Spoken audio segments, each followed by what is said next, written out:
I've been exploring the Moneybox mobile app for a while now, and this video is my honest and unbiased review on the same. I'll cover all the main points, from key features to risks and considerations.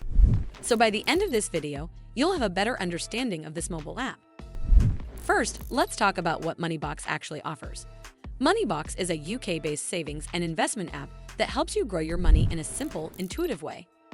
The idea is centered around turning everyday habits into real savings, whether that's through rounding up spare change from your purchases, setting up automatic deposits, or investing in a range of funds and stocks. It's designed for all types of users, from beginners trying to save for their first home to those building long-term wealth for retirement. Moneybox lets you open a cash ISA, lifetime ISA, stocks and shares ISA, or even a personal pension, all within one app. The lifetime ISA is especially appealing as it offers a 25% government bonus on annual savings, making it ideal for first-time homebuyers.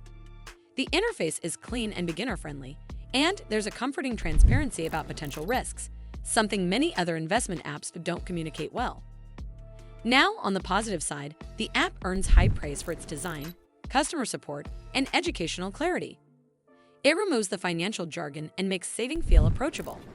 However, there are a few drawbacks worth noting. The £1 monthly fee after the free trial and additional percentage-based charges can add up for smaller investors. Some users also mention that not all banks support roundups yet, which slightly limits convenience. Overall, Moneybox is a solid option for UK savers who want structure and motivation. It's not the cheapest route, but it offers a reliable and well-rounded experience for anyone serious about building financial habits. Well, that's all for this video. I hope you found this video helpful. And if you did, make sure you give this video a super thanks by clicking on the heart icon to help support the channel, and don't forget to hit the subscribe button. We'll see you in the next one.